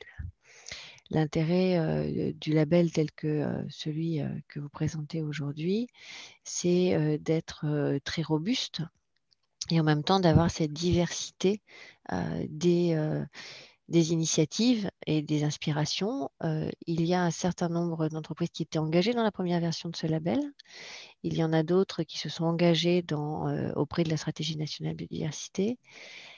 Pas mal de grands groupes ont essayé d'aller de l'avant parce qu'ils ont les pieds dans la biodiversité. Quand vous vous appelez LVMH ou L'Oréal, forcément, les actifs naturels, vous en avez besoin.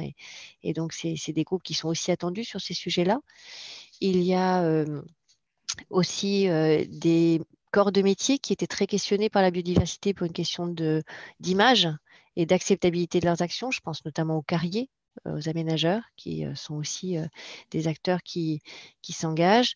La volonté aujourd'hui, c'est de montrer qu'il y a aussi tout un tissu d'entreprises de toutes sortes qui font des choses et qui peuvent les faire valoir. Et je dirais que bien souvent, les entreprises font des choses en biodiversité sans forcément en avoir conscience, sans forcément le faire valoir, ou peuvent le faire assez facilement. Quand on a un bâtiment, quand on a un parking, quand on touche du coup à l'artificialisation des milieux et des sols, peut-être que repenser ne serait-ce que l'aménagement de son bâtiment, de son parking, penser à sa restauration collective aussi, à ce lien qu'on a au quotidien entre les salariés et la biodiversité. Ce sont autant de pistes et d'éléments intéressants. Et donc, il y a de plus en plus d'entreprises qui s'engagent sur ces sujets-là à leur mesure et c'est fondamental en fait. Merci beaucoup. D'ailleurs, j'en profite pour répondre à une question de Nathalie Lange. Du coup, ces programmes comme Act for Nature ou alors elle cite aussi le Biodiversity Score, est-ce que s'ils sont déjà mis en œuvre dans l'organisation, est-ce qu'ils vont être valorisés ou ça va pouvoir prévalider des PA du référentiel, du label? Alors ça, moi, j'en sais rien. Ce que je peux juste vous dire, c'est que là, on manie des choses fort différentes. Donc, le GBS, c'est un outil de mesure et c'est un outil de quantification qu'un certain nombre de grands groupes sont en train de tester d'ailleurs actuellement. C'est une démarche assez lourde d'évaluation finalement de l'emprise sur la planète que peut avoir une entreprise via sa chaîne de valeur. La démarche entreprise engagée pour la nature, c'est plutôt la reconnaissance d'un engagement, quelle que soit l'action proposée. Il faut quand même qu'elle touche au corps de métier de l'entreprise, mais pas seulement. Donc, c'est des objets fort différents. Après, je ne sais pas comment ça peut être valorisé dans le label, mais je pense qu'à chaque fois, ces outils imposent au départ une prise de conscience, une évaluation de ses impacts et dépendances, et c'est autant de pas qui seront faits déjà dans le bon sens pour avancer sur le label Biodiversity Progress. Mais après, pour la suite, je laisse Mickaël et Rémi répondre. Oui, c'est exactement ça. Effectivement, dans le cadre de la démarche Biodiversity Progress, on demande un travail en interne de mesure de dépendance et d'impact. Après, c'est quelque chose qui est aussi, c'est un point qui fait partie de l'audit externe. Et donc, une entreprise qui aura déjà avancé sur ce sujet, quel que soit l'outil qu'elle aura utilisé, eh bien, on va regarder en fait le niveau auquel elle a abouti avec cet outil-là. Si c'est un outil robuste comme le GBS, par exemple, qui est encore à son démarrage, mais qui est quand même un outil parmi les plus avancés aujourd'hui pour la mesure d'impact, eh bien, tout ça, ce sera de l'acquis. C'est un travail qui ne sera pas à refaire dans le cadre de la démarche, et ça pourra être pris en compte par l'auditeur externe. Voilà, donc après, si c'est une entreprise qui est engagée, qui est dans le programme engagé pour la nature, là, elle n'aura pas fait un travail aussi robuste qu'elle aura fait via un outil comme le GBS, par exemple. Et donc, c'est plutôt l'aspect prise en compte du sujet dans les enjeux, dans sa stratégie, de quelle manière elle l'a fait jusqu'à présent. C'est ça qui sera regardé. Donc, c'est quelque chose qui sera pris en compte, mais on va évaluer à quel niveau ça a été pris en compte jusqu'à présent. Voilà comment ça peut s'intégrer. Alors, je laisse Rémi compléter si besoin. Est-ce que je peux juste rajouter une chose, parce que tu m'y fais Bien penser, sûr. Mickaël, pour faire partie du comité de pilotage d'entreprises engagées pour la nature, on voit que, par exemple, sur territoire engagé pour la nature, cette initiative s'est aussi adossée à des labels existants. Donc, je pense que posséder un label tel que le Biodiversity Progress permet aussi de faire valoir dans son dossier auprès du ministère de la qualité de la démarche qui est déjà mise en place dans l'entreprise. C'est-à-dire que autant EEN ne suffit pas, je pense, ni le GBS tout seul d'ailleurs, à avoir le label Biodiversity Progress, autant dans l'autre sens, avoir le label Biodiversity Progress est un gage très fort vis-à-vis de l'initiative Entreprise engagée pour la nature. Oui, c'est un point effectivement très important. Merci beaucoup, Hélène. Oui, non, mais en fait, moi, j'ai plus grand-chose en complément à dire, parce que vous avez, Hélène et Mickaël, précisé en fait un peu tous les points. Tout à fait, ces autres systèmes sont des outils que Biodiversity Progress peut prendre en compte dans son évaluation, aussi bien en tant que point de départ que outil de mesure de la performance et de l'amélioration. On passe à d'autres questions. Questions suivantes. Il y a pas mal de questions. Alors, j'essaye d'en trouver où Hélène pourrait peut-être répondre. Alors, il y a des questions par rapport à l'autodiagnostic. Alors, il y en a plusieurs. Il y a déjà plusieurs personnes qui se questionnent sur le fait, quand on est une PME, est-ce qu'on peut réellement, avec ses moyens en interne, faire un autodiagnostic sur un sujet assez complexe? Et il y a une deuxième question sur la profondeur de l'analyse par rapport à la filière achat. Alors, sur le côté PME, en fait, alors, il y a les moyens financiers d'une part, on parlera du budget après, j'imagine qu'il y a des questions aussi là-dessus. Et puis, il y a les moyens humains et compétences sur le sujet. Comme je le disais tout à l'heure, une entreprise, qu'elle soit une grande entreprise, une ETI ou une PME, peut très bien avoir quelqu'un qui est expert du sujet en interne, en fonction de son activité. Et dans ce cas-là, elle n'a pas forcément besoin d'une ressource externe pour l'aider à avancer. Mais sinon, je vais commencer à en parler un petit peu tout à l'heure. On va développer un réseau de consultants partenaires qui sont experts du sujet et dont le rôle sera de pouvoir accompagner les organisations au cas par cas en fonction de leurs besoins. Donc ça, c'est une option que chaque organisation pourra prendre en plus pour pouvoir mener la démarche. Mais en tout cas, vous avez toutes les ressources nécessaires qui sont mises à votre disposition pour pouvoir vous accompagner et réaliser ce travail technique qui est à effectuer dans le cadre de l'autodiagnostic. J'espère que je réponds à la question. Et puis la seconde, c'était quoi? Ah oui, sur les achats, c'est ça? Voilà, la profondeur de l'analyse sur la filière achat. En fait, la partie achat, ça ne représente qu'une partie du référentiel, comme vous l'avez vu tout à l'heure.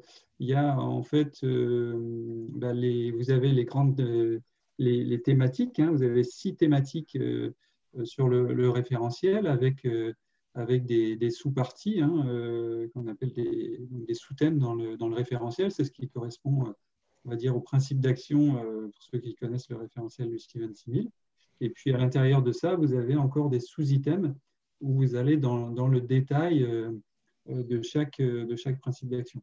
Et donc, voilà, les achats, c'est un maillon de l'ensemble du référentiel. Mais ça va, en fait, ça va représenter une partie plus ou moins importante en fonction du diagnostic qui est réalisé. Si vous avez une partie de négoce, par exemple, qui est très importante dans votre activité, la partie achat, ça va représenter un point très important puisque vos impacts sur la biodiversité sont générés en grande partie par les achats que vous réalisez. Si vous avez une activité de service avec des achats qui sont à la marge, on va dire qu'ils sont avec très peu où les achats ne sont pas au cœur de votre activité ou de la fabrication de produits, cette partie-là va être moins importante. Donc après, il s'agit de la pondérer en fonction de ce que ça représente dans votre activité au global. Je laisse Rémi compléter si besoin aussi.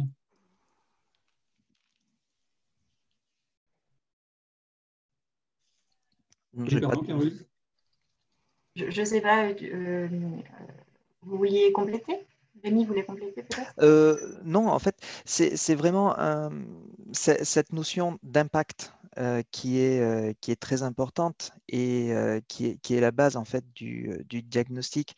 Donc, par rapport aux achats, comme l'a précisé Mickaël, voilà, ça va vraiment être quels vont être les impacts, que ce soit des flux ou des matériaux achetés sur les activités du site et son impact sur la biodiversité. Donc, c'est vraiment, voilà, c'est un des éléments du référentiel.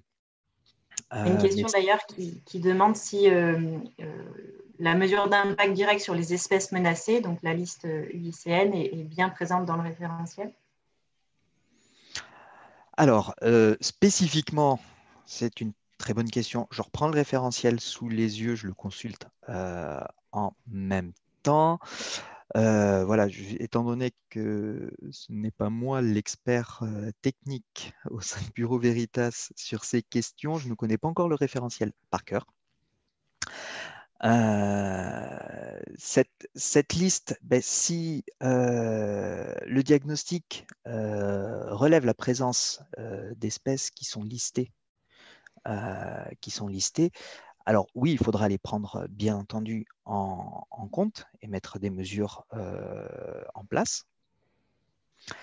C'est vraiment ce démarrage, c'est vraiment le diagnostic qui va derrière, comment dire, orienter tout le plan d'action et le plan d'amélioration. C'est la base même de cette labellisation. En fait, la liste en question va pouvoir aider l'organisation à savoir quelles sont les espèces menacées et à mener à bien son diagnostic. Exactement. Ok. Alors, il y a d'autres questions sur l'autodiagnostic. Alors, non, on en a déjà parlé, pardon. Alors, par rapport à qui se destine le label, donc il y a un besoin de repréciser, donc c'est bien toutes sortes d'organisations. Est-ce que les collectivités locales également peuvent se saisir de ce label-là? Complètement. Et est-ce qu'une entreprise ou une organisation qui est dans un écosystème à 100% urbain peut-il aussi se saisir du sujet? Exactement. Exactement. Il y a une grande diversité et biodiversité aussi au cœur de nos villes. D'accord. Et puis une entreprise qui est en milieu urbain, tout dépend de son activité. Hein. Pour reprendre l'exemple d'une entreprise de négoce, par exemple, voilà, elle peut très bien être en cœur de ville, hein, avoir cette activité qui au quotidien paraît non impactante parce que juste c'est une activité, on va dire, de service, mais par toute l'activité qui est générée, il y a des effets indirects, parfois à l'autre bout de la planète, qui peuvent avoir des impacts très forts. Donc, oui, c'est la localisation même de l'organisation a son importance, parce que si on est une entreprise industrielle implantée sur un site avec des rejets polluants, par exemple, là, on va impacter directement le site, mais on peut très bien être une entreprise en milieu 100% urbain et avoir des impacts indirects à différents endroits de la planète. Et on est d'accord également qu'une organisation un organisme du coup, qui démarre seulement une réflexion, quelques actions, et une organisation qui est déjà impliquée depuis quelques années peut aussi trouver son compte dans ce label. Et exactement.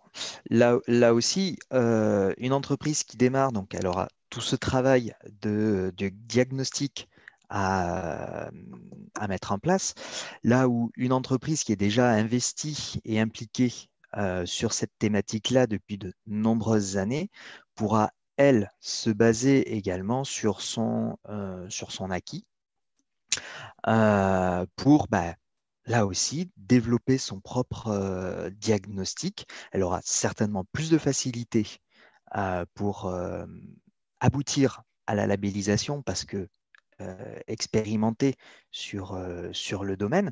Donc par rapport à la chronologie présentée de 8 à 12 mois de mise en place, ce délai pourra être certainement réduit ou raccourci en tout cas. Mais oui, le référentiel s'adresse vraiment à tout type d'entreprise, débutante dans la gestion de la biodiversité ou expérimentée. Et ça rejoint en fait l'esprit de la démarche de labellisation Lucie 26000, hein, où l'idée c'est de vraiment aider chacun à progresser à son niveau. Et pour reprendre l'image de l'escalier que je donnais tout à l'heure, il y en a certains qui vont démarrer la démarche qui sont déjà au milieu de l'escalier ou aux 2/3, et puis d'autres qui vont commencer en bas de l'escalier. Donc après, le niveau de progrès ne va pas être le même, le rythme de progression ne va pas être le même, mais on va quand même pouvoir valoriser les efforts réels et sincères qui vont être faits dans l'avancement dans la démarche et le fait d'avancer sur tous les points du référentiel. Parce qu'en fait, il y a un côté, c'est vraiment l'esprit de Lucie qui est repris là-dedans, c'est déjà de faciliter les choses avec une démarche, un référentiel pratique et accessible à tous. Et en fait, dans lequel il y a un côté exigeant, dans le sens où vous ne pouvez pas laisser le sujet de côté, vous êtes obligé de traiter tous les points du référentiel. Mais d'un autre côté, c'est suffisamment flexible pour vous permettre d'avancer à votre rythme et en fonction de vos capacités.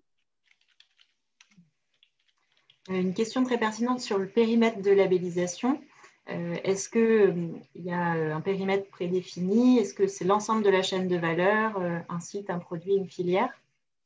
Comment l'organisation va définir son périmètre? Alors, c'est contrairement à la labellisation Lucie 26000, ça peut être un site ou une activité d'une entreprise. Ça peut être l'organisation au global. C'est l'organisation qui va choisir son périmètre de labellisation qui lui paraît pertinent ou sur lequel elle est en capacité aussi de travailler. Après, évidemment, le label sera accordé au périmètre correspondant et la communication qui sera associée devra être clairement établie de façon à, par exemple, si c'est un site d'une entreprise qui est labellisé, de ne pas laisser entendre que c'est l'ensemble de l'entreprise qui est labellisée. D'ailleurs, sur l'obtention du label, alors est-ce qu'on parle de notes et est-ce qu'il y a une pondération par rapport aux 6 piliers du référentiel? Alors oui, on parle de notes, pas directement. Une entreprise sera labellisée. Il n'y aura pas un score associé, elle sera labellisée sur un périmètre donné. Par contre, pour obtenir cette labellisation, il y a des critères qui seront définis comme obligatoires et requis pour obtenir et accéder à la certification et à la labellisation, pardon, et d'autres qui seront des critères donc d'amélioration qui seront pris en compte dans le plan d'action de l'entreprise, mais également dans l'évaluation au niveau des audits de surveillance. Voilà. Donc, il y a bien une base à minima qui est exigée et qui sera une base commune pour toutes les entreprises engagées dans cette démarche. Avec un système, pardon, pour terminer par rapport à la pondération, excusez-moi, avec un système en effet, de notation et une évaluation qui aboutira à un scoring après interne, qui ne sera pas indiqué sur l'attestation de labellisation, mais c'est bien ce scoring qui va permettre après aussi d'évaluer la progression de l'entreprise. Voilà. Et tout ça sera traité au travers des différents, notamment au travers de l'outil Lucie Online. D'accord. Est-ce qu'il y aura possibilité de faire la différence entre les bons et moins bons élèves? C'est pas l'esprit, non, c'est pas l'esprit du label. Voilà, comme l'indiquait Rémi, le score ne sera pas visible en externe. Entre deux labellisés, on ne verra pas la différence de niveau. C'est la même chose dans la labellisation Lucie 26000 ou dans la labellisation LNR, numérique responsable. Ce n'est pas l'esprit du label de faire une course au point et de comparer ces scores. Et dernière question peut-être sur le label en tant que tel, est-ce qu'il aura un rayonnement international ou européen? On le souhaite fortement. Oui, c'est vrai. Pour le moment, on l'a réfléchi, non. On va le lancer au niveau national dans un premier temps, mais en effet, les entreprises internationales peuvent tout à fait aussi y adhérer et ce sera à nous derrière aussi de trouver les ressources et les moyens pour rendre compatible ce référentiel avec un rayonnement international. Mais le référentiel est prêt. Et Bureau Veritas Certification ayant une présence très importante à l'international, ça rend la démarche de labellisation possible avec des audits sur des sites dans d'autres pays.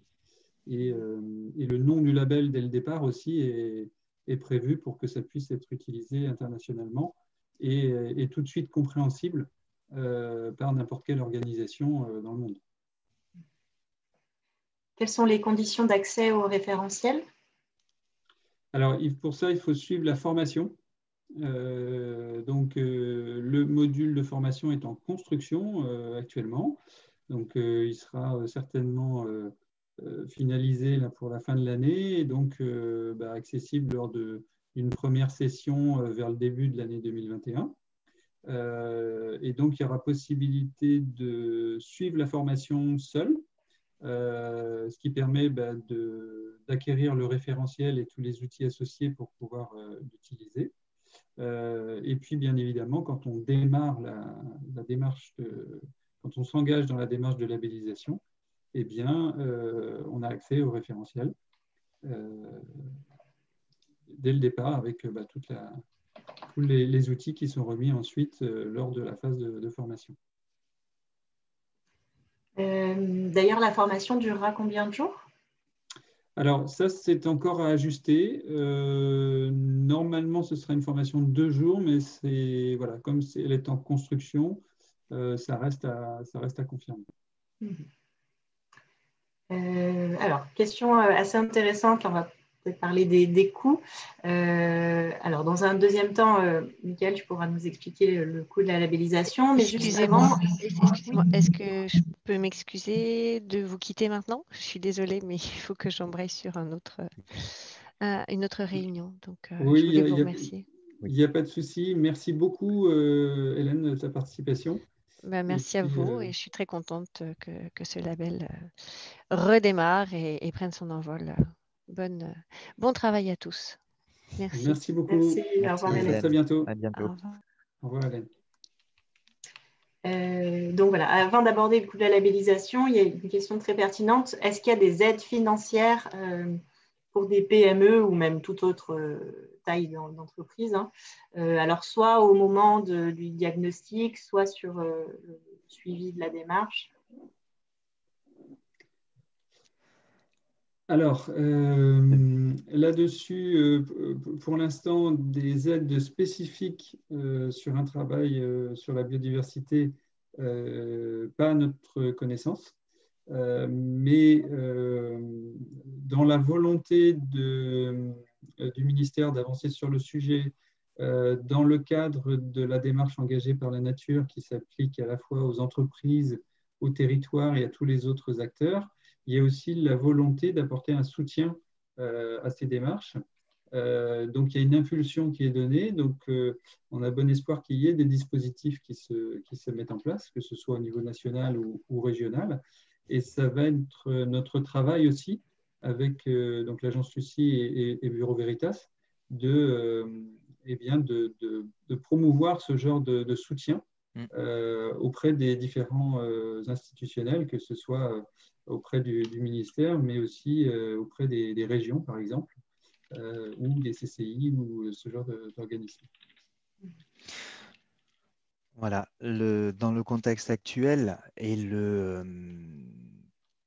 comment dire, et le plan de relance qui a été publié par le gouvernement, la biodiversité fait partie aussi des éléments qui sont compris dans ce plan de relance. Donc, on peut en effet imaginer, non peut-être pas là à l'instant T, mais dans des temps très proches, que des aides puissent être élaborées pour les entreprises qui souhaitent s'engager dans cette préservation de la biodiversité pour un redémarrage de l'économie verte. D'accord. Mickaël, tu peux peut-être nous présenter le coût de la labellisation et ensuite on a plusieurs questions par rapport aux consultants qui peuvent accompagner cette démarche. Alors, le coût de la labellisation, en fait, ça s'articule de la même façon que la labellisation Lucie 26000 et LNR pour ceux qui connaissent. en fait, il y a 2 points de facturation. Il y a une partie de facturation par nous, l'agence Lucie, et une autre par Bureau Veritas Certification. Donc, nous, l'agence Lucie, on va facturer la formation et puis une redevance annuelle sur le label. Donc, la formation, eh bien, le coût reste à établir, mais en gros, ça va dépendre de la durée qui va être fixée au final. Mais on est sur ce module de formation, on est à peu près à 500 € par jour. Donc, si c'est 2 jours, par exemple, ça représentera à peu près 1 000 € de module de formation. Ce module, comme les autres modules de formation qu'on anime, normalement, sont pris en charge par les OPCO. Ensuite, la redevance, c'est un barème, c'est un pourcentage du chiffre d'affaires. Donc, le barème, c'est 0,01% du chiffre d'affaires, donc un 10 millième, avec un niveau plancher à 1 000 €. Donc, en clair, jusqu'à 10 millions d'euros de chiffre d'affaires, eh bien, c'est le plancher à 1 000 € hors taxe de redevance annuelle. Donc, sur un cycle de 3 ans, parce que le budget est toujours à considérer sur 3 ans, parce qu'il s'étale sur les 3 ans de labellisation, eh bien, ça représente 3 000 €, 1 000 € par an. Au-dessus de 10 millions d'euros de chiffre d'affaires, eh bien, c'est 0,01% qui s'applique. Donc, par exemple, une entreprise qui fait 15 millions d'euros de chiffre d'affaires, ce serait 1 500 € de redevance annuelle. Si elle fait 40 millions de chiffre d'affaires, ce sera 4 000 € par an de redevance. Il va y avoir un plafond qui va être établi également. Le niveau reste à confirmer. Ça, c'est aussi en cours de finalisation. Donc, il y aura un plafond de chiffre d'affaires au-delà duquel la redevance sera plafonnée. Voilà pour la partie de l'agence Lucie. Et pour ce qui concerne le Bureau Veritas Certification, eh bien, Bureau Veritas facture les audits initial et audits de suivi. Et ça va dépendre du temps d'audit, en fait, qui va être au cas par cas. Mais sur les cas, sur les pilotes qui ont déjà été labellisés, Rémi, je crois que c'était On était sur une moyenne de 2 jours d'audit. 2 jours d'audit, tout à fait. On était sur une moyenne de 2 jours d'audit. Ouais. Audit initial et audit de suivi. Ouais. Voilà, puisque sur l'initial, donc c'est le focus sur le diagnostic et l'élaboration du plan d'action. Audit de suivi, c'est sur la mise en œuvre de ce plan d'action et le respect du plan initialement établi. Donc ça, c'est les audits sur site, et puis il y a un petit temps supplémentaire de préparation et de restitution. Après, et de restitution, voilà. Alors, par rapport à l'ancienne version, là, c'est un élément qu'il va nous falloir aussi calibrer, puisqu'avant, on était sur des outils propres à Bureau Veritas pour tout ce qui pouvait être outils de restitution et de rédaction de rapport. Là, avec le passage sous les outils de l'agence Lucie, donc Lucie Online, ce temps va être réévalué en fonction de l'ergonomie de l'outil et son utilisation. Mais on compte à peu près, on va dire, minimum une demi-journée pour la préparation et la restitution. 2 jours d'audit, est-ce que vous avez une estimation, peut-être une tranche Alors, on a une tranche actuelle, on est aux alentours de 1 250 € par jour. Et donc, c'est en jour homme que nous on parle, dans le sens où ces audits de 2 jours peuvent être sur 2 jours avec un auditeur ou en fonction des contraintes des organisations, des entreprises, nous pouvons réduire ce temps d'audit, mais multiplier le nombre d'auditeurs pour rester cohérent. On peut se dire, voilà, 2500, 3000. Dans cette fourchette-là, tout à fait. Dans cette fourchette. Tu voulais préciser quelque chose, Mickaël ? Oui, sur l'audit initial, ce serait un peu plus que ça. Enfin, je pense que pour retenir une fourchette un peu plus prudente à ce stade, pour donner un ordre d'idée sur l'audit initial, je pense que ce serait entre entre 3 000 et 4 000 euros à peu près. Et puis sur l'audit de suivi, en gros, c'est à peu près la moitié de ce que donne l'audit initial. Donc ça permet de donner un ordre de grandeur, on va dire. Oui, les 2500 et 3000 euros donnés ne contenaient que le temps sur site. L'équivalent du temps sur site. Ne crée pas forcément tout ce qui pouvait être préparation, édition des certificats et autres. Maintenant, pour devenir consultant, alors il y a consultant et auditeur pour ce label. Est-ce qu'il y a une formation spécifique? Comment ça se passe? Alors, il est bien avant tout, il est très important de préciser de ne pas confondre consultant et auditeur. Bien entendu, nous ne pouvons pas être juge et partie à la fois. Pour la partie audit, oui, il y aura un programme de formation, de validation, des compétences pour devenir auditeur sous ce label Biodiversity Progress. Ça sera mené et réalisé par Bureau Veritas, du coup, puisque nous sommes, nous, garants de la compétence des auditeurs qui font ces évaluations. Donc pour cela, moi, j'inviterai les candidats qui assistent en tout cas à ce webinaire et les autres par la suite à nous contacter directement et contacter Yann Olivier, dont les coordonnées sont sur la présentation. Voilà, pour établir le contact et définir ensemble le programme de qualification. Voilà, ce programme contient en règle générale une formation, on va dire, théorique sur les pratiques d'audit et le référentiel, mais également un accompagnement sur site, une supervision d'audit pour valider, on va dire, la compétence de l'auditeur candidat. Pour ce qui est des consultants, voilà, là, nous n'intervenons plus, donc peut-être que, Mickaël, tu as des éléments à communiquer. Oui, sur les consultants, en fait, c'est le même principe que sur nos autres labels. On demande à ce que les gens soient experts du sujet. Donc, évidemment, ça nécessite de suivre le même module de formation que celui c'est le module de formation qui fait partie du process qui a été présenté. Donc, il y a obligation de suivre ce module pour apprendre à découvrir et à utiliser le référentiel. Mais bien évidemment, ça nécessite que le consultant en question ait une expertise sur le sujet. Donc, il y a un dossier qui sera à remplir où on étudiera les compétences du consultant sur le sujet, son niveau d'expertise et également son niveau d'expérience. On demandera un minimum de missions à son actif pour pouvoir accompagner les entreprises.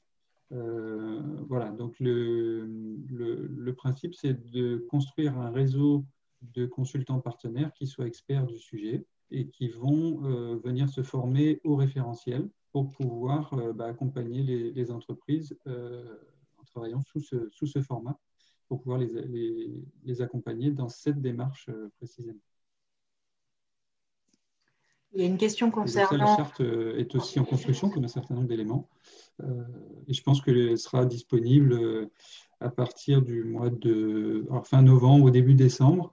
Et c'est à partir de là qu'on pourra avoir valider les premières candidatures de consultants experts partenaires.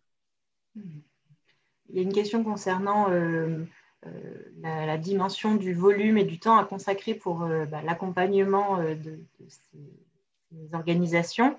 Donc oui, ça fait partie du job du consultant expert partenaire. Aujourd'hui, je ne pense pas qu'on ait temps prédéfini. Non, c'est vraiment la même chose que sur tout type de démarche. L'accompagnement se fait au cas par cas.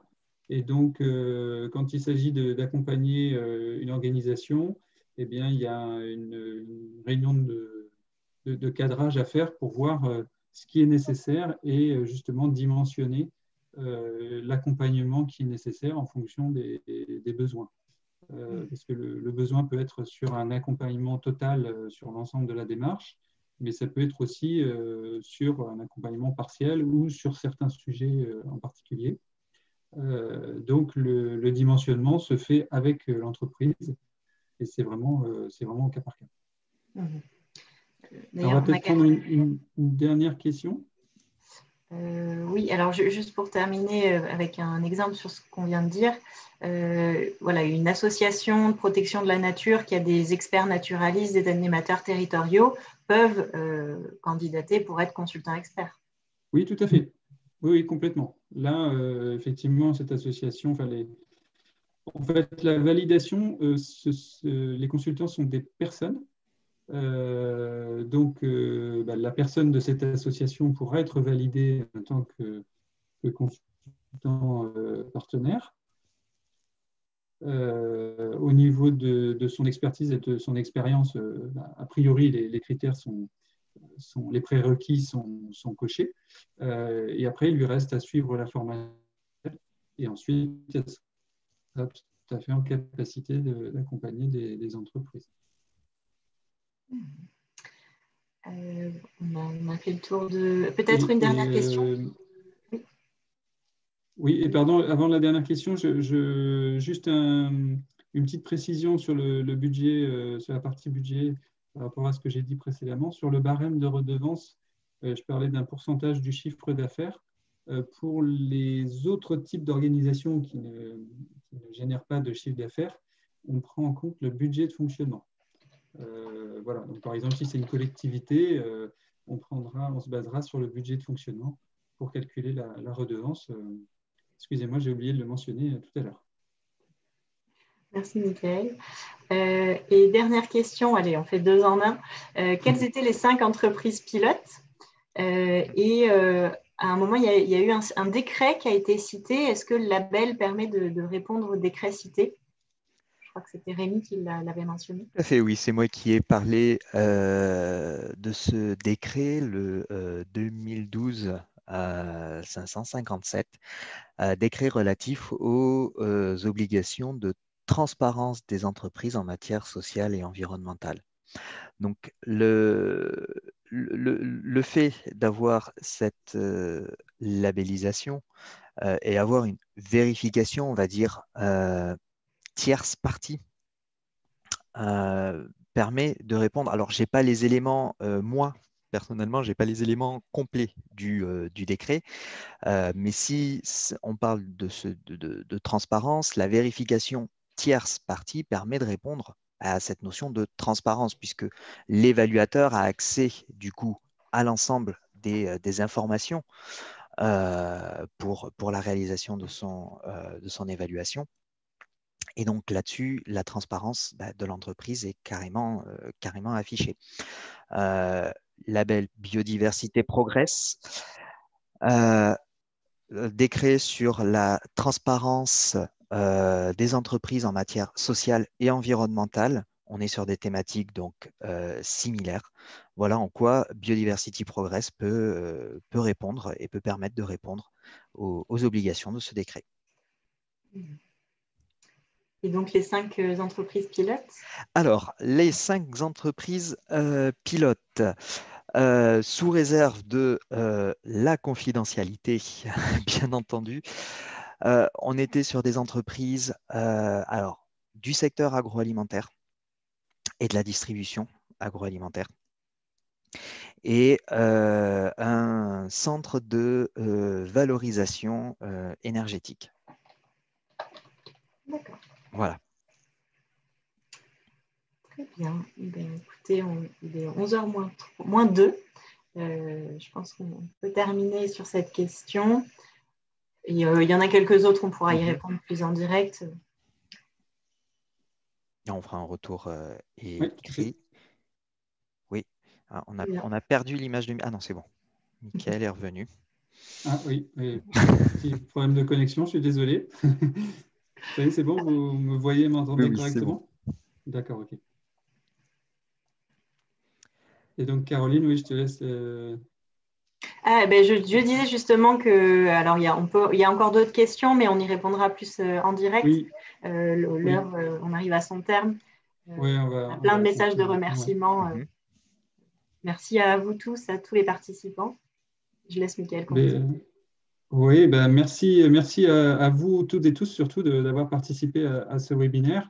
Vous êtes assez nombreux et ça montre l'intérêt pour le sujet. Donc, merci beaucoup déjà de vous intéresser au sujet et à ce nouveau label qui, encore une fois, vous l'avez compris, est en construction. Hein. On a annoncé le lancement. Il va être vraiment opérationnel là, dans les semaines qui viennent. Tout va être finalisé d'ici la fin de l'année et toute organisation qui est intéressée pour se lancer dans cette démarche pourra vraiment lancer le projet dès début 2021. Voilà, donc ça approche, on est en cours de finalisation de tous les éléments. Donc on travaille d'arrache-pied pour tout ficeler de façon à ce que tout soit opérationnel d'ici la fin de l'année. Et on espère que beaucoup d'entre vous seront intéressés pour se lancer dans cette démarche, pour trouver des solutions pour avancer et prendre en main la thématique biodiversité, qui, comme vous l'avez compris, est déjà identifiée par vous-même. Hein. Il y a un grand besoin d'agir d'urgence sur ce sujet, parce qu'on a pris beaucoup de retard pendant des années en ne traitant pas ce sujet suffisamment. Et donc, il y a besoin de passer à l'action. Et comme vous l'avez compris, c'est une démarche qui fournit des moyens, des outils pour éclairer, pour construire, structurer sa démarche et vraiment fournir des moyens d'action et de progrès par la suite. Donc, écoutez, on vous souhaite une très belle journée à toutes et à tous. On dit à très bientôt. Voilà, que ce soit dans le cadre de ce label ou de la communauté Lucie ou d'autres événements que l'on organise. Voilà, portez-vous bien, prenez soin de vous et bonne continuité à tous. À très bientôt. Au revoir. Au revoir. À bientôt, au revoir.